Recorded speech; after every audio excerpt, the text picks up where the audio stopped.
নদীর পানি না দিয়ে দেশের শত্রু হাসিনাকে আশ্রয় দিয়েছে ভারত। লড়াই ছাড়া হবে না দাবি আদায়, নির্বাচন ছাড়া ফিরবে না শান্তি। তিস্তাপারে অবস্থান কর্মসূচিতে মির্জা ফখরুল।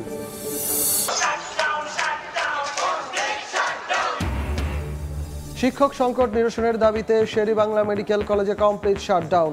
ভিসির পদত্যাগ দাবিতে বরিশাল বিশ্ববিদ্যালয়ে আন্দোলনে শিক্ষার্থীদের একাংশ।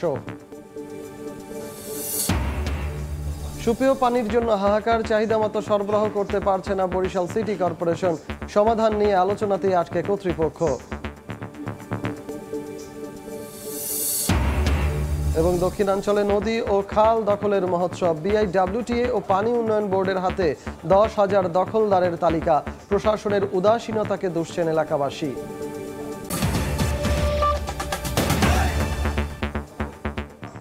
বাংলা সময় সঙ্গে আছি আমি সজল মিত্র রিচার্ড। তিস্তা সহ অভিন্ন নদীর পানির হিস্সা না দিয়ে দেশের শত্রু শেখ হাসিনাকে আশ্রয় দিয়েছে ভারত। দাদাগিরি বন্ধ না করলে দেশের মানুষের সঙ্গে বন্ধুত্ব হবে না, জনগণের লড়াই ছাড়া আদায় হবে না পানির ন্যায্য হিস্সা। লালমনিরহাটে তিস্তা পারে দুদিনব্যাপী অবস্থান কর্মসূচির প্রথম দিনে একথা বলেছেন বিএনপি মহাসচিব মির্জা ফখরুল ইসলাম আলমগীর। বলেন, নির্বাচন ছাড়া দেশে শান্তি ফিরবে না। স্লোগানে স্লোগানে উত্তাল তিস্তার পার, মিছিলে মিছিলে প্রিয় নদীকে বাঁচানোর আকুতি। শুকিয়ে যাওয়া প্রবাহে জেগে ওঠা চরে জড়ো হয়েছেন উত্তরের জনপদের লাখো মানুষ। লালমনিরহাট, রংপুর, গাইবান্ধা, কুড়িগ্রাম ও নীলফামারী সহ উত্তরের 11টি স্থানে একযোগে 2 দিন ব্যাপী চলছে ভিন্ন ধর্মী প্রতিবাদ। তিস্তা পাড়ের 242 কিলোমিটার অববাহিকায় অনুষ্ঠিত হবে পদযাত্রা। কর্মসূচিতে অংশ নিয়ে বিএনপির কেন্দ্রীয় নেতারা বলেন, নির্বাচিত সরকার ছাড়া তিস্তা মহাপরিকল্পনা বাস্তবায়ন সম্ভব নয়। বিএনপি রাষ্ট্র ক্ষমতায় আসলে তিস্তা পাড়ের মানুষের দাবি বাস্তবায়ন করা হবে। পানির ন্যায্য হিস্সা আদায়ে প্রধান উপদেষ্টাকে জিয়াউর রহমানকে অনুসরণের আহ্বান জানান তারা। আমি প্রফেসর ইউনূসের কাছে আবেদন রাখব, আপনি শহীদ প্রেসিডেন্ট জিয়ার দর্শন দেখে তার পদক্ষেপকে অনুসরণ করুন। যদি নির্বাচিত সরকার না আসে, জাতীয় সরকার যদি গঠিত না হয়, তাহলে দেশের এই ভাগ্যের পরিবর্তন হবে না। বিএনপি রাষ্ট্রীয় ক্ষমতা আসবে, তিস্তা পারের মানুষের মুখে হাসি ফুটে উঠবে। এদিকে লালমনিরহাটের তিস্তা ব্রিজের নিচে জনতার সমাবেশ শুরুর পর মঞ্চে আসেন বিএনপি মহাসচিব। তাকে অভিবাদন জানান তিস্তা পাড়ের মানুষ। প্রধান অতিথির বক্তব্যে মির্জা ফখরুল বলেন, পতিত হাসিনা দেশকে বেঁচে দিলেও এক ফোঁটা পানি আনতে পারেনি, উল্টো শেখ হাসিনাকে আশ্রয় দিয়েছে ভারত। আন্দোলন ছাড়া পানির ন্যায্য হিস্সা আদায় হবে না বলেও জানান তিনি। 36 দিনের সকলের লড়াইয়ের মাধ্যমে পালিয়েছে। এখন কোথায়? ওই ভারতে। একদিকে পানি দেয় না, অন্যদিকে আবার আমাদের যে শত্রু তাকে দিল্লিতে খুব রাজার হালে বসায় রাখছে, আর ওইখান থেকে আবার সে বিভিন্ন রকম হুকুম জারি করে। ভারতকে পরিষ্কার করে বলতে চাই, আগেও বলেছি এখনো বলছি, বাংলাদেশের মানুষের সঙ্গে যে বন্ধুত্ব করতে চান তাহলে আগে তিস্তার পানি দেন, সীমান্তে গুলি করে হত্যা বন্ধ করেন, আর আমাদের সঙ্গে বড় দাদা মতন যে আচরণ সেটা বন্ধ করেন। অন্তর্বর্তী সরকারকে নির্বাচনের তাগাদা দিয়ে বিএনপি মহাসচিব বলেন, নির্বাচন ছাড়া দেশে শান্তি ফিরবে না। ওরা অনেক সময় বলে যে আমরা নাকি ভোট করতেছি। ভোট করার কারণ একটাই, যে ভোট না হলে আমার নেতা নির্বাচিত হবে কোত্থেকে, আমার কথাটা বলবে কে? আমার তো প্রতিনিধি চাই, তাই না? সেই জন্যই আমরা নির্বাচনের কথা বলতেছি। আর নির্বাচন দিলে দেশটাতে যে অশান্তি সৃষ্টি হয়েছে সে অশান্তি হবে না। দুদিনের এই প্রতিবাদ কর্মসূচি বাংলাদেশের সমস্যা বিশ্ব দরবারে তুলে ধরতে বড় ভূমিকা রাখছে বলেও জানান বিএনপি মহাসচিব। জাগোবাহে তিস্তা বাঁচাই, এই স্লোগানেই যেন সম্পূর্ণ বার্তা রয়েছে যে ভারতের আগ্রাসন এবং নদী শাসনের কারণে বাংলাদেশে বয়ে যাওয়া তিস্তার অববাহিকায় যে শূন্যতা, যে চর জেগে উঠেছে, যেখানে জীবন মানের ক্ষতি হচ্ছে। আজকে সেই তিস্তার মাঝে জেগে ওঠা চরেই জনতার সমাবেশ থেকে বার্তা দিচ্ছেন এখানকার জনতা, মানুষ। তারা বলছেন, ভারত আন্তর্জাতিক আইন মেনে তাদের ন্যায্য হিস্সা বুঝে দিবে এদেশের মানুষকে, তবেই ফিরবে এই তিস্তা পাড়ের জনগণের জীবনমানের উন্নয়ন। আহমেদ সালেহীন, সময় সংবাদ, লালমনিরহাট। এই মুহূর্তে লালমনিরহাটের কাউনিয়া ব্রিজ এলাকায় আছেন আমাদের সহকর্মী আহমেদ সালেহীন, এবং রংপুরের মহিপুরে আছেন আমাদের আরেক সহকর্মী নাজমুল ইসলাম নিশাত। সরাসরি চলে যাব তাদের কাছে। শুরুতেই যাচ্ছি সালেহীনের কাছে। সালেহীন, লালমনিরহাট সহ এই উত্তরবঙ্গের প্রায় 11টি স্থানে একযোগে চলছে দুদিনব্যাপী কর্মসূচি। যে কর্মসূচিতে মূলত তিস্তার যে জেগে ওঠা চরে এখানে অনুষ্ঠিত হচ্ছে জনতার জনসভা, এবং সেই সমাবেশ শেষে এখন চলছে বিভিন্ন সাংস্কৃতিক অনুষ্ঠান, বিভিন্ন খেলাধুলা, গ্রামীণ খেলাধুলা এখানে চলছে। এখন যদিও মাগরিবের বিরতি চলছে, কিন্তু তারপরেও আপনারা দেখতে পাচ্ছেন যে মাঠে চলছে এখানে কাবাডি, হাডুডু থেকে শুরু করে গ্রামীণ যে খেলাগুলি রয়েছে সেগুলি চলছে। মূলত এই খেলাগুলি বা এই সাংস্কৃতিক অনুষ্ঠানগুলো ভারতের বিরুদ্ধে প্রতিবাদের একটি অংশ। এই যে অনুষ্ঠান স্থলটি দেখতে পাচ্ছেন এখানে বিভিন্ন রং বেরঙের প্যান্ডেল করা হয়েছে, বিভিন্ন এখানে জায়গায় বিভিন্ন ধরনের সেমিনার থেকে শুরু করে নাটক, গান বাজনা, এমনকি খেলাধুলার আয়োজন করা হচ্ছে। সব কিছুই কিন্তু মূলত তিস্তার যে পানির যে ন্যায্য হিস্সার যে দাবিতে এটি করা হচ্ছে এবং ভারতের আগ্রাসনের প্রতিবাদে এইটা হচ্ছে। যদি জানেন যে আজকে বিকেলে বিএনপি মহাসচিব মির্জা ফখরুল ইসলাম আলমগীর এই অনুষ্ঠানের প্রধান অতিথি ছিলেন এবং তিনি তার বক্তব্য শেষ করে কিন্তু চলে গিয়েছেন এখান থেকে, কিন্তু তারপরেও আজকে রাত 2টা পর্যন্ত এখানে কর্মসূচি চলবে এইটা কিন্তু আমরা যা জানতে পেরেছি, এবং তাদের কর্মসূচি কিন্তু এভাবে সাজানো হয়েছে। আপনারা জানেন যে ভারতের উজান থেকে নেমে আসা যে পানি ভাটিয়া অঞ্চল বাংলাদেশে দিয়ে বয়ে যাচ্ছে যে তিস্তা হয়ে সহ, এই তিস্তার পানি কিন্তু শুকিয়ে গেছে এবং এটা কিন্তু বিগত বছরগুলিতে ভারতের আগ্রাসন সেটি কিন্তু বেশি মাথাচাড়া দিয়ে উঠেছিল এবং বেশি করে আগ্রাসনটি আরও বেশি প্রভাব দেখেছে এই জনপদে। অর্থাৎ ভারতের যে তিস্তা ব্যারেজ রয়েছে তারা নির্মাণ করেছে অবৈধভাবে বা আন্তর্জাতিক আইন লঙ্ঘন করে, তারা যে পানির বন্ধ করে দিয়ে মানুষকে ভাটিয়া অঞ্চলের মানুষকে যারা পানি দিচ্ছে না সেই বিষয়গুলো কিন্তু এখানে উঠে এসেছে, এবং তাতে করে যে কী ধরনের সমস্যাগুলি তৈরি হয়েছে এই উত্তরবঙ্গ এলাকায় সেগুলি কিন্তু নেতারা বা এখানকার যে যারা এসেছেন এখানকার বাসিন্দা তারাও কিন্তু এসে বক্তব্যগুলো তুলে ধরেছেন। বর্ষার সময় অতিরিক্ত পানির চাপ, পানি ছেড়ে দেওয়া, বাঁধ ছেড়ে দেওয়া এবং প্লাবিত করে দেওয়া বাংলাদেশকে, সেটা যেমন ক্ষয়ক্ষতি সাধন করে, তেমনি শুষ্ক মৌসুমে পানি আটকে রেখে এই বাংলাদেশের মানুষকে সে পানি না দেওয়া সেটিও কিন্তু ক্ষতির সম্মুখীন হচ্ছেন এই উত্তরবঙ্গের মানুষজন।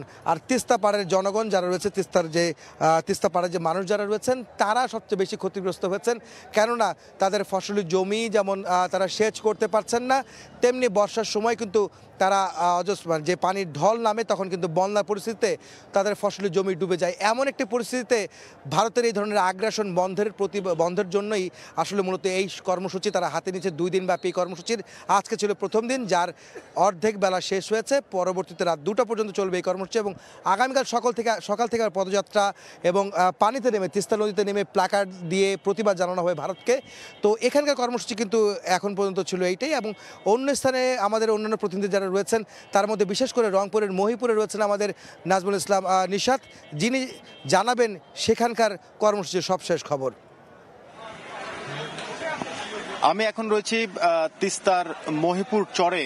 মূলত বেলা 12টার পর থেকে এই চরে আমরা দেখেছি যে লাখো মানুষের ঢল নেমেছিল। তারা তিস্তার যে পানির ন্যায্য হিস্সা এবং তিস্তা মহাপরিকল্পনা বাস্তবায়নের যে দাবি সেটি নিয়ে মূলত তিস্তা নদী রক্ষা আন্দোলনের যে কর্মসূচি সেই কর্মসূচিতে অংশ নিয়েছিলেন, এবং একই সাথে আমরা বলতে পারি তিস্তা রক্ষায় এটি একটি ব্যতিক্রমী আয়োজন, এবং এই দুদিনের যে আয়োজন আজকে এবং আগামীকাল এই প্রথমবারের মতো তিস্তার পানির ন্যায্য হিস্সা এবং মহাপরিকল্পনার দাবিতে এমন আয়োজন করা হয়েছে। এবং আপনারা দেখছেন যে সাংস্কৃতিক অনুষ্ঠানের আয়োজন চলছে। মাগরিবের নামাজের জন্য বিরতি দেওয়া হয়েছে, এরপরেই সাংস্কৃতিক অনুষ্ঠান শুরু হবে। এবং তিস্তার চরে যে 11টি পয়েন্ট করা হয়েছে, 11টি পয়েন্টে এমন আয়োজন রয়েছে, তাঁবু খাটানো হয়েছে। সেই তাঁবুতে তিস্তা পাড়ের মানুষ রাত্রি যাপন করবেন এবং একই সাথে বিভিন্ন ধরনের যে আয়োজন রয়েছে সেটিতে তারা অংশ নেবেন। এবং আগামীকালকে থেকে তাদের যে কর্মসূচি নদীর দুপারে দাঁড়ানো এবং একসাথে সমাবেশে অংশ নেওয়া সেটি কিন্তু চলমান থাকবে। আগামীকাল রাত 10টা পর্যন্ত সেই কর্মসূচি চলবে। তিস্তাপাড়ের মানুষ আপনি জানেন যে নদীবিধৌত 115 কিলোমিটার বাংলাদেশ অংশের তিস্তা প্রতি বছর শুষ্ক মৌসুমে ভারত একতরফা পানি প্রত্যাহার করছে। এর ফলে এই সময়টাতে আমরা দেখছি যে শুষ্ক মৌসুমের আগেই নদী শুকিয়ে গেছে এবং প্রাণ বৈচিত্র্য, বিশেষ করে যারা কৃষক রয়েছেন তাদের যে ফসলি জমি তারা কিন্তু অনেক কষ্ট করে চাষাবাদ চাষাবাদ করছেন এবং একইভাবে বর্ষার সময় আসলে অতিরিক্ত পানি ছেড়ে দেওয়ার কারণে ভাঙ্গন প্লাবনের শিকার হচ্ছেন এবং প্রতি বছর তিস্তা অববাহিকায় বলা যায় যে 1 লাখ কোটি টাকারও বেশি ক্ষতি হচ্ছে এবং 40,000 মানুষ বাস্তুচ্যুত হচ্ছেন এবং এর ফলে তিস্তাপাড়ের মানুষ এই আন্দোলন গড়ে তোলেন যে তিস্তা সুরক্ষায় মহাপরিকল্পনা বাস্তবায়ন এবং পানির ন্যায্য হিস্সা শুষ্ক মৌসুমে যাতে তারা পান। সবকিছু মিলে 2 দিন ব্যাপী যে কর্মসূচি তিস্তা নদী রক্ষা আন্দোলনের সেটি চলছে। কিছুক্ষণের মধ্যে সাংস্কৃতিক অনুষ্ঠান শুরু হবে এবং নদী পাড়ের মানুষ রাতেই এখানে যে খাটানো তাঁবু রয়েছে সেখানে তারা থাকবেন। তো সবকিছু মিলে এই ছিল আমার কাছে তিস্তার মহিপুর থেকে। আমাদের সঙ্গে যুক্ত হয়েছিলেন আমাদের সহকর্মী রংপুরের মহিপুর থেকে নাজমুল ইসলাম নিশাত এবং তারও আগে লালমনিরহাটের কাউনিয়া ব্রিজ এলাকা থেকে আহমেদ সালিন আমাদের সঙ্গে যুক্ত হয়েছিলেন।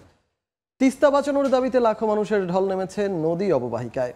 প্রতিবাদী অবস্থান কর্মসূচিতে অংশ নিয়ে দুঃখ দুর্দশা তুলে ধরেন তিস্তাপাড়ের মানুষ। দাবি জানান পানির ন্যায্য হিস্সা ও মহাপরিকল্পনা বাস্তবায়নের। আন্দোলনের ফাঁকে দেশীয় খেলাধুলা ও সাংস্কৃতিক আয়োজনে মেতে ওঠেন তারা। রাত্রি যাপনে তিস্তার বুকে জেগে ওঠা চরে তাঁবু টানিয়েছেন তারা। শাকিল মাহমুদের ছবিতে নাজমুল ইসলাম নিশাতের রিপোর্ট।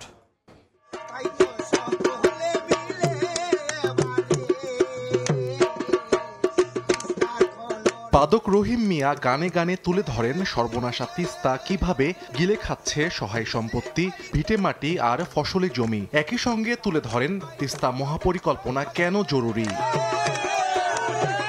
বছরের পর বছর পানির ন্যায্য হিস্সা থেকে বঞ্চিত তিস্তাপাড়ের বাসিন্দারা। দাবি আদায়ে এবার রংপুর, নীলফামারী, লালমনিরহাট, কুড়িগ্রাম ও গাইবান্ধার 11টি স্থানে সোমবার থেকে 48 ঘন্টার অবস্থান কর্মসূচি পালন করছেন লাখো মানুষ। নদী বাঁচানোর লড়াইয়ে তিস্তার বুকে জেগে ওঠা চরেই তাঁবু টাঙিয়ে ঠাঁই নিয়েছেন তারা। নদী বাঁচানোর আকুতি সবার। শুকনোর সময় পানি নাই, এই বন্যার সময় পানিতে সারি দিয়ে বাড়ি ঘর ভাঙি দেয়। যে সময় পানির কোনো প্রয়োজন নাই সেই সময় পানি, আর যে সময় পানির আমাদের দরকার, আমরা এরি ইত্যাদি ইত্যাদি আমন ধান আবাদ করি, সে সময় আমাদের পানি দেয় না। এই মহাপরিকল্পনা চালু করে ডক্টর ইউনূস সাহেব আর সারা বিশ্বে যেন আমাদের এই দুঃখ আর কষ্ট যেন আমাদের যেন থাকে না। ভাঙতে 8 থেকে 9 কিলো জায়গা ভাঙি শেষ করছে, 9-10 কিলো। কারণ আমাদের জমা জমি ভিড়া বাড়ি যা আছে সব শেষ। তিস্তার ভাঙনের শিকার হাজার হাজার মানুষ। তিস্তার করাল গ্রাস থেকে বাঁচতে পানির ন্যায্য হিস্সা ও মহাপরিকল্পনার দ্রুত বাস্তবায়নের দাবি নিঃস্ব মানুষের। পানি হয় একবারে ভরপুর হয়ে যায়, বাড়ি ঘর দুয়ারে সব ভাসি যায়।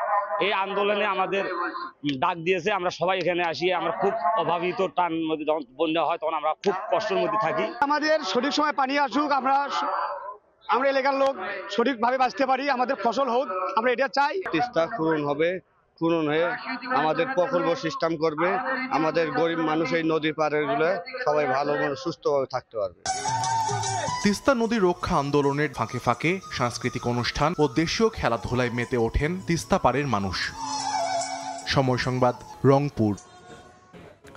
জুলাই গণ অভ্যুত্থানে ঢাকার বাইরে বিভিন্ন জেলায় শিক্ষার্থীরা যে আন্দোলন গড়ে তুলেছিল তা বিশ্বজুড়ে প্রশংসিত হলেও ভারতের জন্য যন্ত্রণার বলে মন্তব্য করেছেন প্রধান উপদেষ্টার প্রেস সচিব শফিকুল আলম। দুপুরে কুমিল্লা বিশ্ববিদ্যালয় সাংবাদিক সমিতির প্রতিষ্ঠাবার্ষিকী উপলক্ষে আয়োজিত এক অনুষ্ঠানে তিনি একথা বলেন। শফিকুল আলম বলেন, ভারতের বিভিন্ন গণমাধ্যম বাংলাদেশের জুলাই বিপ্লব নিয়ে কটূক্তি করছে। এটা আনন্দের বিষয় যে আমরা যারা এই প্রত্যন্ত অঞ্চলে আছি, যারা ঢাকার বাইরেও আছি, সবাই আমাদের যে স্টেক আছে, যে ইতিহাসটা যে তৈরি হলো, আমরা জানান দিচ্ছি যে আমাদের এই আন্দোলনে আমাদের সবার স্টেক আছে। বাংলাদেশের এই আন্দোলনকে নিয়ে ইন্ডিয়ান মিডিয়ায় অনেক ধরনের আজে বাজে কথা লেখে। আমার মনে হয় এই ডকুমেন্টারিগুলো ইন্ডিয়ান মিডিয়ার জন্য একটা চপটে দেখা। অন্তর্বর্তী সরকার দেশের সাম্প্রদায়িক সম্প্রীতি ও ধর্মীয় মূল্যবোধ বজায় রাখতে বদ্ধপরিকর বলে মন্তব্য করেছেন ধর্ম উপদেষ্টা। সকালে কক্সবাজারের পেকুয়ায় নবনির্মিত উপজেলা মডেল মসজিদ ও ইসলামিক সাংস্কৃতিক কেন্দ্র উদ্বোধন অনুষ্ঠানে তিনি একথা বলেন।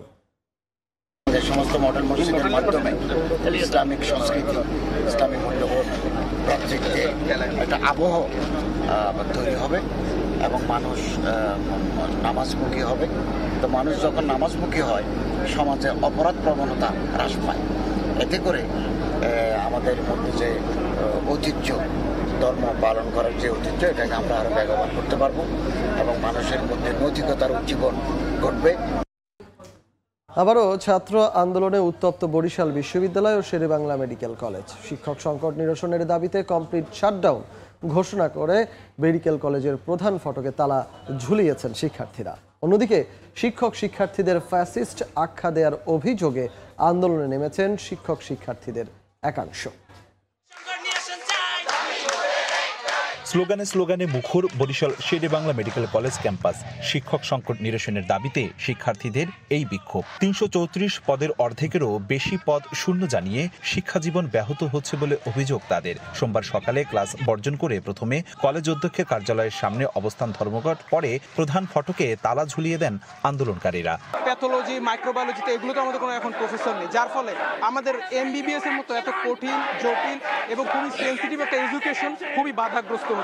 ৩৩৪ শিক্ষকের মধ্যে ১৬১ পদায়নকৃত থাকলেও পদ শূন্য রয়েছে ১৭৩। মন্ত্রণালয় থেকে আমাকে আশ্বাস দেওয়া হয়েছে যে বদলিটা তারা পুনর্বিবেচনা করবেন। আশা করি আমি যে সমস্যাটার সমাধান হয়ে যাবে। এদিকে বরিশাল বিশ্ববিদ্যালয়ের উপাচার্যের স্বেচ্ছাচারী আচরণের অভিযোগ এনে সংবাদ সম্মেলন করেছেন শিক্ষকদের একাংশ। রোববার শিক্ষক শিক্ষার্থী কর্মচারীদের ফ্যাসিস্ট বলে উপাচার্য গণমাধ্যমে মন্তব্য করেছেন। এমন অভিযোগ বিক্ষুব্ধ শিক্ষকদের। উনি আমাদের ফ্যাসিস্ট বলছে এবং সন্ত্রাসী বলছে, যারা আন্দোলন করে তারা ফ্যাসিস্ট। বরিশাল বিশ্ববিদ্যালয় আইন ও সংবিধি অনুযায়ী যেভাবে চলার কথা ঠিক সেভাবেই চলবে। এখানে উপাচার্য, উপ উপাচার্য ও ট্রেজারার মহোদয় তাদের যে দায়িত্ব, তারা সেই সংবিধি অনুযায়ী দায়িত্ব পালন করবেন। বরিশাল বিশ্ববিদ্যালয়ের পরিবারকে সকলকে ফ্যাসিস্ট বলেছেন, এর চেয়ে লজ্জার ও ঘৃণার কিছু হতে পারে না। তবে উপাচার্যের দাবি বিশ্ববিদ্যালয়কে অস্থিতিশীল করতে তার বিরুদ্ধে ষড়যন্ত্র চলছে। এটা একটা গভীর ষড়যন্ত্রের অংশ। এইখানে অস্থিতিশীলতা বজায় রাখার যে কালচারটা আগে ছিল, এখনো একইভাবে কাজ করে যাচ্ছে। বিশ্ববিদ্যালয়ে যোগদানের ৩.৫ মাস পার হতে চললেও উপ উপাচার্য গোলাম রাব্বানীকে দায়িত্ব বুঝিয়ে দেয়া হয়নি অভিযোগে বেশ কিছুদিন ধরে উপাচার্য ও উপ উপাচার্যের পাল্টাপাল্টি অভিযোগ চলছে। অপূর্ব অপু, সময় সংবাদ, বরিশাল। শয়তান যতদিন থাকবে ততদিন অপারেশন ডেভিল হান্ট অভিযান চলবে বলে জানিয়েছেন স্বরাষ্ট্র উপদেষ্টা অবসরপ্রাপ্ত লেফটেন্যান্ট জেনারেল মোহাম্মদ জাহাঙ্গীর আলম চৌধুরী। বিকেলে মুন্সিগঞ্জের সিরাজদি খানে ইছাপুরা সরকারি মডেল উচ্চ বিদ্যালয়ের ১৩৩তম বার্ষিক ক্রীড়া প্রতিযোগিতার পুরস্কার বিতরণ অনুষ্ঠানে প্রধান অতিথির বক্তব্যে তিনি একথা জানান। যতদিন ডেভিল থাকবে, এই শয়তান থাকবে, অতদিন এই অপারেশন চলবে। শিক্ষকদের আপনাদের সম্মান করতে হবে। শিক্ষকরাই কিন্তু জাতির মেরুদণ্ড। কিন্তু এটা শুধু আমরা বললে হবে না, এটা কাজও কিন্তু প্রমাণ করতে হবে। ফেব্রুয়ারি মাসের মধ্যেই প্রাথমিক বিদ্যালয়ের শিক্ষার্থীরা বই পাবে বলে জানিয়েছেন প্রাথমিক ও গণশিক্ষা মন্ত্রণালয়ের উপদেষ্টা অধ্যাপক ডাক্তার বিধান রঞ্জন রায় পোদ্দার। সকালে গাজীপুরের শ্রীপুরে একটি অনুষ্ঠানে তিনি একথা বলেন। প্রাথমিক শিক্ষার মানোন্নয়নে সরকারের বিভিন্ন উদ্যোগের কথাও জানান উপদেষ্টা। ক্লাস 3 পর্যন্ত বইগুলো, সেইগুলোর আপনার 85% উপরে তাদের চলে গেছে মাঠে। আর আমাদের 4-5 যেখানে আমরা পিছিয়ে ছিলাম, সেক্ষেত্রেও 84% গতকালকে আমি রিপোর্ট পেয়েছি। ফলে আমি আশা করি ফেব্রুয়ারির মধ্যে প্রত্যেকটা বাচ্চাই বই পেয়ে যাবে, প্রাইমারির বইগুলো। বাংলা সময় আরও থাকছে। খানাখন্দ ভরা রাস্তায় ঝুঁকি নিয়ে চলাচল। টেন্ডার প্রক্রিয়া শেষ হলো। পিরোজপুরের নাজিরপুর বৈঠাকাটা সড়কে শুরুই হয়নি কাজ, তদন্তে এলজিইডি। সাবেক জনপ্রশাসন মন্ত্রী ফরহাদ হোসেনের স্ত্রী এবং কেন্দ্রীয় যুব মহিলা লীগের সহ সভাপতি সৈয়দা মোনালিসা ইসলামের 3 দিনের রিমান্ড মঞ্জুর করেছেন আদালত। দুপুরে মেহেরপুর সিনিয়র জুডিশিয়াল ম্যাজিস্ট্রেট আদালতের বিচারক বেগম শারমিন নাহার এই আদেশ দেন। মেহেরপুরে বৈষম্য বিরোধী ছাত্র আন্দোলনের কর্মী হাসনাত জামানের দায়ের করা সন্ত্রাস বিরোধী আইনের মামলার আসামি হিসেবে রোববার রাতে রাজধানীর স্কাটন থেকে গ্রেপ্তার করা হয় মোনালিসা ইসলামকে।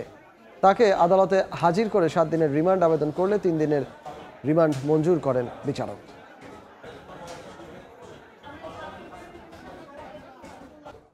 বরিশাল নগরীতে সুপেয় পানির তীব্র সংকট থাকলেও চাহিদা মতো সরবরাহ করতে পারছে না সিটি কর্পোরেশন। দিন দিন নিচে নামছে পানির স্তর। গরম আবহাওয়ায় নলকূপে পানি ওঠে না শহর এলাকায়। সংকট সমাধানে কোনো কর্তৃপক্ষ এখনো কোনো উদ্যোগ নেয়নি। সুপেয় পানি সরবরাহ ও শহরের ড্রেনেজ ব্যবস্থার সরকারের প্রতিষ্ঠান ওয়াসা, কিন্তু বরিশালে নেই সেই প্রতিষ্ঠানের কার্যক্রম। নাগরিক সমাজের প্রতিনিধিদের অভিযোগ, বিগত সরকারের আমলে একাধিকবার ওয়াসার প্রতিষ্ঠার জনমত জানতে চিঠি আসলেও অনুমতি দেয়নি নগর কর্তৃপক্ষ। বরিশাল বিভাগ জুড়ে চলছে নদী ও খাল দখলের মহোৎসব। বিআইডব্লিউটিএ ও পানি উন্নয়ন বোর্ডের তালিকায় অন্তত 10,000 দখলদারের নাম। এজন্য প্রশাসনের উদাসীনতাকে দুষছেন এলাকাবাসী। একসময় পায়রা নদী দিয়ে পণ্যবাহী নৌযান বরগুনার আমতলী বাজারে যাতায়াত করত, অথচ সময় পরিবর্তনের সঙ্গে খালটি বেদখল হয়ে গেছে। ঝালকাঠি শহরের দুপাশ দিয়ে বয়ে গেছে সুগন্ধা ও বাসন্ডা নদী। শহরের ভেতরে রয়েছে 10টি খাল, অথচ জলাশয়গুলো পরিণত হয়েছে ময়লার ভাগাড়ে। নদী খাল দখল ও দূষণে পিছিয়ে নেই বিভাগীয় শহর বরিশালও। নগরী সংলগ্ন কীর্তনখোলা নদী বিভিন্ন কৌশলে দখল করছেন স্থানীয় প্রভাবশালীরা। দীর্ঘদিন সংস্কার না করায় বেহাল দশা পিরোজপুরের নাজিরপুর বৈঠাকাটা সড়কের। খানাখন্দ ভরা সড়কে ঝুঁকি নিয়ে চলছে যানবাহন। দীর্ঘদিন সংস্কার না করায় বেহাল দশা নাজিরপুর উপজেলার নাজিরপুর বৈঠাকাটা সড়ক। 17 কিলোমিটার দীর্ঘ সড়কটিতে প্রতিদিন ভোগান্তি পোহাতে হয় যাতায়াতকারীদের, অথচ 2024 সালের জুনে মেসার্স ইফতি ইটিসিএল প্রাইভেট লিমিটেড নামে একটি ঠিকাদারি প্রতিষ্ঠান সড়ক সংস্কারের টেন্ডার পেলেও এখনো কাজই শুরু করেনি। প্রকল্পের মেয়াদ বাকি মাত্র 4.5 মাস। এতে ক্ষুব্ধ এলাকাবাসী, এ নিয়ে তদন্ত চলছে বলে জানিয়েছে এলজিইডি। বাংলা সময়ের শীর্ষ সংবাদগুলো জানিয়ে দিচ্ছি আরেকবার। তিস্তা বাঁচাতে নদীর বুকে লাখো মানুষের ঢল, পানি না দিলেও জনগণের শত্রু হাসিনাকে আশ্রয় দিয়েছে ভারত, বলছে বিএনপি। নির্বাচন ছাড়া নেই সমাধান, দেশেও ফিরবে না শান্তি।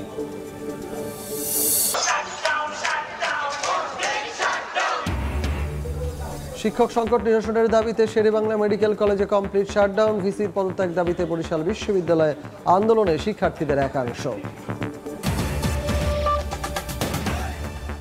এ ছিল বাংলার সময়ের সঙ্গে থাকুন সময়ের।